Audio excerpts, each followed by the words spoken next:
eləyirik. Qürurlu günlər, qürurlu anlar davam eləyir bizim üçün və hələ davam da eləyəcək bu gün də, bundan sonra da və bayaq da qeyd eləmişdik hörmətli tamaşaçılar ki, biz bugün qonaqlı qaralıyıq və artıq qonaqlarımızdan biri studiyamızdadır. Yaşad Fondunun müdür müavini Rəbiyə Quliyeva buradadır, əziz dostlar. Rəbiyə xanım, Xoş gəldiniz Rəbiyə xanım, sabahınız xeyir olsun. Çünki bilirik ki, bugün marafon olacaq İctimai Televiziyanın efirində 3 saatlıq canlı yayım. Xoş gördük. Bugün məsuliyyətli bir gündür, həm sizin üçün, həm bizim üçün. Əminəm ki, çox yaxşı hazırlaşmışsınız həm siz, həm də bizim komandamız. Elə istəyirəm bu barədə birinci sualımızı sizə ünvanlayaq. Bugün İctimai Televiziyanın efirində Sabah Saxlamayaq proqramında Yaşat marafonu baş tutacaq. Necədir işlər, necə gedir və nələr orada bizi gözləyir, təxmini bir həm də anons kimi olsun. Hər kəs salamlayıram, dəvətiniz üçün təşəkkür edirəm. İctimai Televiziya hər zamanki kimi bu məsələlərin işıqlandırılmasında çox böyük dəstək göstərir. Bu dəfəki marafonda ənənəvi surətdə görülən işlərimizin həm hesabatını təqdim eləyəcəyik. Bilirsiniz ki, bizim üçün hesabat çox önəmlidir. Biz həm Yaşat Qovaz saytında detallı hesabatlar yerləşdiririk, həm də televiziyalar, saytlar və digər üsullarla vətəndaşlarımıza mütəmadi hesabat verməyə çalışırıq. Ona görə bugünkü marafonda belə deyək, görüntülərin təqdim olunduğu, video materialların təqdim olunduğu, dəstək göstərilmiş şəhid ailə üzvləri və qazilərimizin çıxış edəcəyi, iştirak edəcəyi bir marafon olacaq. Onlar canlı şəkildə belə deyək də, özlərindən eşitmiş olacaq vətəndaşlar onlara göstərilən dəstək və ümumiyyətlə onların bu 5 illik həyat yolu barəsində həmçinin orada biz video materiallardan əlavə canlı bağlantılar olacaq. Çox da detallara vermək istəmirəm. Tamaşaçılarımızı dəvət etmək istəyirəm. Maraqlı olacaq. Ümid edirəm ki, hər kəs ekran başında olacaq həmin vaxt. Biraz məqsədimizdən, məramımızdan danışaq. Nədir məqsədimiz və ümumiyyətlə verdiyimiz mesaj bu dəfə nə olacaq Rəbiyə xanım? Hesabat vermək və verdiyimiz mesaj odur ki, 5 ilin bitməsinə baxmayaraq, 5 il olmasına baxmayaraq, hələ də müalicə alan qazilərimiz var, hələ də səbir diləməli olduğumuz şəhid ailələri var. Çünki bu ağrı, acı onların həyatında ömürlük davam eləyəcək. Yəni, əlil olmaq, bu sənin ömürlük bir müalicəyə ehtiyacın olmağın deməkdir. Hələ müharibə əlillisənsə, ömürlük həm də sənin diqqət və qayğıya ehtiyacın var. Yəni, hamının bildiyi bir deyim var da, şəhidlər öləndə yox, unudulanda unudulur. Şəhid olanda yox, unudulanda ölürlər. Ona görə bax, bu şəhid ailələrini həm unutturmamaq, unutmamaq. Biz onsuz da görürük ki, biz unutqan xalq deyilik. Biz çox yaxşı xatırlayırıq hər şeyi və hər bir vətəndaşımız kiçik yaşlı uşağından tutmuş böyük yaşlı yaşlımıza kimi onların yanındadılar. Həm də bunları göstərmək istəyirik ki, bu proseslər hələ də davam edir, biz hələ də dəstək göstəririk və siz də bizim yanımızda olmaq istəyirsinizsə, iyanələrinizdən öz dəstəyinizi göstərə bilərsiniz. Elə qeyd elədiniz Rəbiyə xanım, sizdəki 5 il arxada qaldı.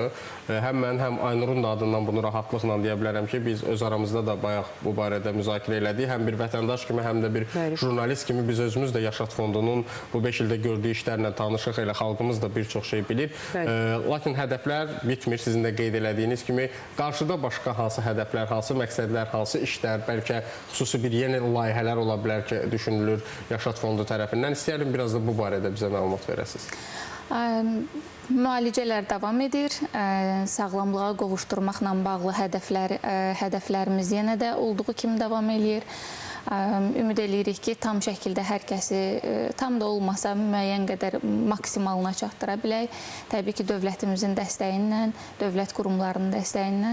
Bundan əlavə biz həmçinin əsas olaraq vətəndaşlarımızın dəstəyi ilə dövlətin, dövlət qurumlarının səhiyyə müəssisələrini nəzərdə tuturdum. Bilirsiniz ki, Yaşat Fondu icbari tibbi sığortanın xidmətlər zərfindən kənar xidmətlərin ödənişini həyata keçirir. Yəni, dövlət qurumları öz, belə deyək də, öhdəliklərini tam şəkildə yerinə yetirir bu barədə. Vətəndaşların dəstəyi ilə də biz digər dəstək tədbirlərini göstəririk. Bundan əlavə biz şəhidlərimizin övladlarının, həm də qazilərimizin, həm də şəhidlərimizin xanımlarının, digər ailə üzvlərinin təhsili ilə bağlı dəstək göstəririk. Onların həm təkcə maddi yox, həm də mənəvi yanlarında olmaq üçün müxtəlif layihələr edirik. Elə bu yaxınlarda intellektual marafon oldu. Yəni bu ənənəvi surətdə davam etdiriləcək layihələrdən biridir. Burada əsas məqsəd sadəcə bir layihənin keçirilib bitməsi demək deyil. Əsas məqsəd təhsilə həvəsləndirmək, təhsil ətrafında, bilik, bacarıq ətrafında insanları toplamaq və onların gələcəyinə bu istiqamətdə dəstək olmaq və həmişə yanlarında olmaqdır. Hədəflərimiz gələcəyə Azərbaycan xalqının ən savadlı hissəsini, şəhid övladları olmasını çatdırmaqdır. Onlar bugün özəl ali təhsil müəssisələrində, dövlət təhsil müəssisələrində, xaricdə və yerli özəl liseylərdə təhsil alırlar və fondda sonuna qədər imkanları çərçivəsində onların yanındadır. Və onu da demək lazımdır ki, marafon təkcə maddi dəstək deyildir. Bu həm də mənəvi birlikdir. Bunun başqa bir gücü var bizim üçün, başqa bir anlamı var.